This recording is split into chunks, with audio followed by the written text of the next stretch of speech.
नमो नमः, नमस्कार, नमस्ते।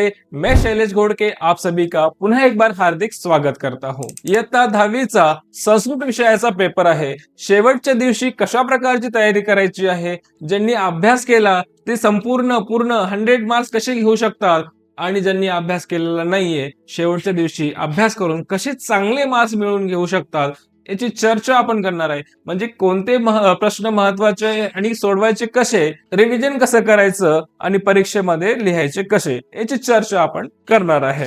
बघा, चित्रपट कोश पहिला प्रश्न असणार आहे। चित्रपट कोश अगदी पूर्ण मार्क मिळवून देणारा घटक आहे। संपूर्ण संस्कृत असो किंवा संयुक्त, चित्रपट कोश दोघांसाठी आहे, महत्वाचा आहे। संख्या टॉपिक सोपा आहे, महत्वाचा आहे। हे जर तुम्ही घटक केले तर तुम्हाला सहजपणे पैकीच्या पैकी मार्क मिळणार आहे। म्हणजे सगळ्यात अगोदर सोपा घटक म्हणलं, ज्यांना लास्ट दिवशी अभ्यास करायचा आहे त्यांनी ह्या गोष्टी करू शकता। पाठानाम नामानी 9 लेसन पैकी नाट्यस्तबक हा जर सोडला, संस्कृत नाट्यस्तबक हा, बाकी लेसनवर आधारित प्रश्न तुम्हाला परीक्षेमध्ये असतात गद्यांशामध्ये, की हा गद्यांश कोणत्या पाठातील आहे तर ते तुम्ही तिथे लिहू शकता। त्यानंतर सूक्तिसुधा, युग्ममाला, चित्रकाव्यम यांचे जे श्लोक आहेत कंठस्थी करण्यासाठी आहे, हे पाठांतर करायचे, रिव्हिजन करायचे, सकाळी लवकर उठायचं आणि रिव्हिजन करायचे। जालरेखा चित्रम पुरे येत असतं गद्यांश आणि पद्यांशामध्ये, हे थोडस तुम्हाला बघायची गरज आहे। ठीक आहे, प्रवाही जालम, शब्दपेटिका वगैरे आहे, विशेषण विशेष आहे, हे गद्यांशावर आणि पद्यांशावर आधारित प्रश्न असतात, ते तुम्ही थोडस रिव्हिजन करायचं आहे। त्यानंतर वाक्य निर्माणम कुरुता हा एक टॉपिक महत्वाचा आहे। त्यामध्ये 13 धातु है, 13 धातु और 21 अव्यय है, 21 अव्यय है, जो कि पेज नंबर 101 और 102 पेज पर आपको मिलेंगे। उसके बाद नेक्स्ट टॉपिक है निबंध। निबंध 5 पैकी 5 मार्क मिळवून देणार आहे। स्कोरिंग सब्जेक्ट कोणते आहे त्या क्रमाने आपण घेतलेला आहे। स्कोरिंग निबंध आहेत, 5 मार्काला आहे। 7 पैकी 5 निबंध जर तुम्ही व्यवस्थित पाठांतर केले असेल तर तुम्ही सहजपणे ते मार्क्स मिळवून घेऊ शकतात। बघा, अगदी सोपे छोटे वाक्य जरी बनवले आणि 5 वाक्य बरोबर आले तर 5 मार्क मिळतात। तुम्ही 7 ते 8 वाक्य व्यवस्थित करून जावा आणि 5 पैकी 5 गुण मिळवा।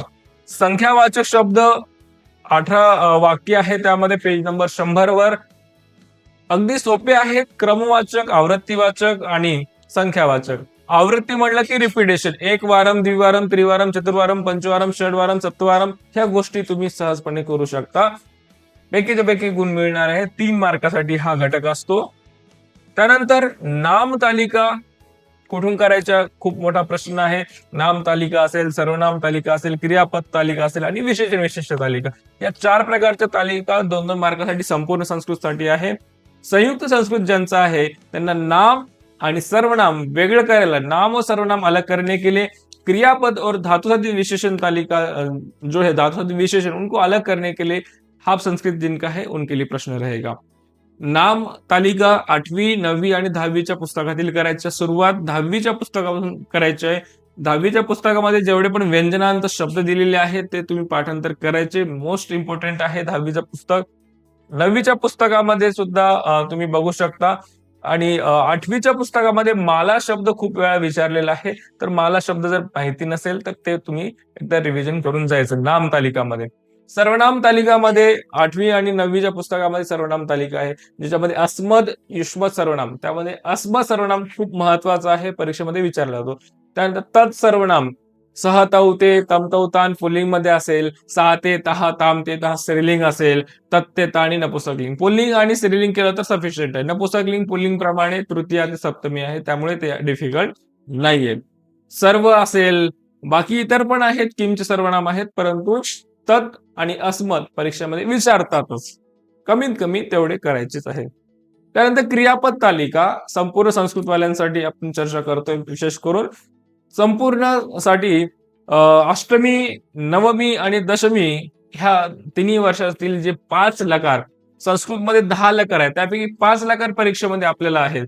लट लकार म्हणजे वर्तमान काळ, रीट लकार भविष्यत काळ, लंग लकार भूतकाळ, लोट लकार आज्ञा किंवा रिक्वेस्टच्या अर्थमध्ये आणि विधिल लकार संभावना, मतलब चाहिए, आपको पढ़ना चाहिए, सोना चाहिए, जल्दी सोना चाहिए, खाना चाहिए, पीना चाहिए, खेलना चाहिए, परीक्षा के समय खेलना नहीं, पढ़ाई पर ज्यादा ध्यान देना चाहिए। तो चाहिए अर्थ में विधिल लकार का प्रयोग होता है। 5 लकार आहेत। बघा सोपे आहेत. परस्मैपदी आणि आत्मनेपदी दोन प्रकारामध्ये ते रूप चालतात, दोन्ही परीक्षेमध्ये विचारतात. परंतु दोन्हीपैकी एक जर म्हटलं तर परस्मैपदी जास्त करून विचारले जातात. तुम्हाला 6 पैकी 4 फिल्म मॅच सोडवायचे आहेत, त्यापैकी 4 ह्या परस्मैपदीवर विचारले जातात. आतापर्यंत बोर्डामध्ये आपण पेपर ऑब्झर्वेशन केल्यानंतर लक्षात येतं. ठीक आहे. त्यामध्ये बघा पाठांतर कसे करायचे असे प्रश्न खूप आहेत. त्याला थोडंसं गाऊन पाठांतर करा, ट्युनिंग लक्षात राहील. पठती पठतः पठन्ति प्रपु पठसि पठथ पठथमपु पठामि पठवः पठामः उपु पठामि पठवः पठामः उपु. लंगला का स्किप करू. फ्युचर टेन्स नीट लगा. पठिष्यति पठिष्यता पठिष्यन्ति प्रपु पठिष्यसि पठिष्यता पठिष्यथमपु पठिष्यामि पठिष्यावः पठिष्यामः उपु पठिष्यामि पठिष्यावः पठिष्यामः उपु. पठतु पठतां पठन्तु प्रपु पठ पठतं पठतमपु पठानि पठाव पठाम उपु पठानि पठाव पठाम उपु. पठेत पठेतां विधिंग लकार. पठेत पठेतां पठेयुः प्रपु पठेः पठेतं पठेतमपु पठेयं पठेव पठेम उपु पठेयं पठेव पठेम उपु. असं व्यवस्थित जर गाऊन म्हटलं तर ऐकायला आणि म्हणायला पण मजा येते आणि पाठांतर पण होतात. धातुसाधित विशेषण तालिका पेज नंबर 78 वर आहे. त्याच टेबल मधून विचारले जातात. व्यवस्थित पाठांतर करा, वाचन करा. 2दा 3दा 4दा परीक्षेला जाण्याच्या अगोदर 2 पैकी 2 गुण मिळवा.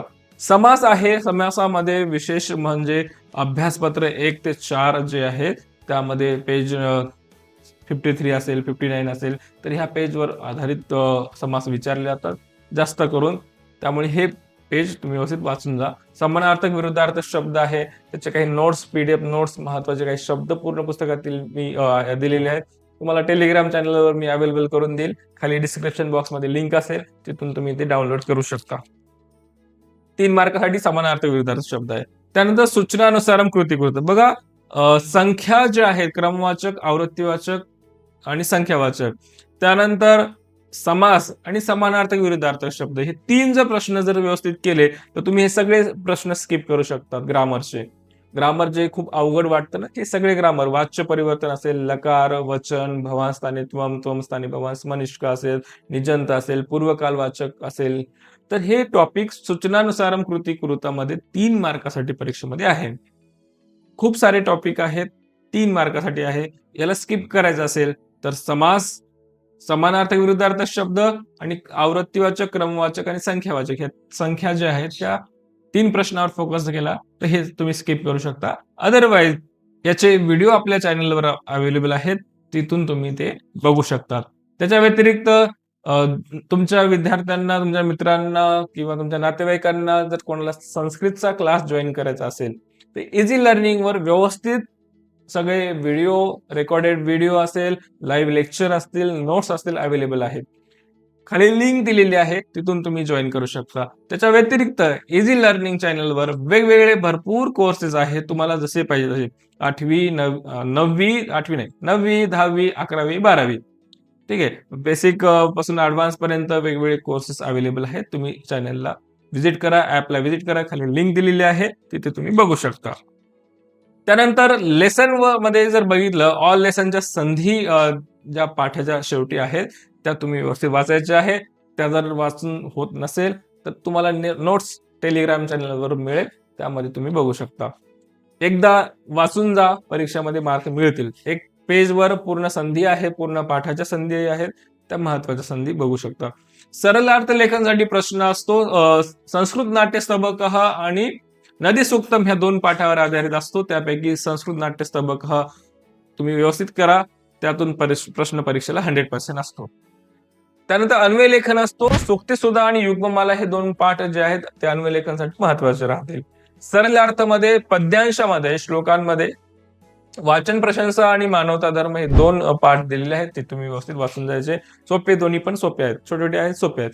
माध्यम भाषा उत्तर लिखत मध्ये जे आहेत गद्यांश आणि पद्यांश मधील प्रश्न असतात ते तुम्ही करायचे. आणि अमरकोश एक टॉपिक असतो, तो वाचून जा. समानार्थक शब्द अमरकोशामधून लिहायचा असतो, 1 मार्कासाठी प्रश्न असतो. तर हे ओव्हरऑल आपण डिस्कशन केलं. याच्या व्यतिरिक्त कंठस्थीकरणाचे श्लोक वगैरे आहेत, त्या गोष्टी तुम्ही पाठांतर केल्या असतील, रिव्हिजन करा, लिहून प्रॅक्टिस करा आणि 100 पैकी 100 म्हणजे जेवढे पण 80 असतील 80, 40 असेल तर 40 पूर्ण मार्क्स मिळवा. आणि तुम्हाला काय प्रॉब्लेम येतात, पेपर कसा गेला, ही सगळी चर्चा आपण करूया. तुम्ही कमेंट करू शकता. पुढील आपण व्हिडिओमध्ये डिस्कशन करूया. पेपरचा डिस्कशन सुद्धा असणार आहे पेपर झाल्यानंतर लगेच. तर परत आपण त्या व्हिडिओमध्ये भेटूया. लाईव्ह व्हिडिओ असणार आहे, तर त्यामध्ये भेटूया. तोपर्यंत धन्यवाद. पुनर्मिलामः. शुभदिनम्. ऑल द बेस्ट परीक्षेसाठी.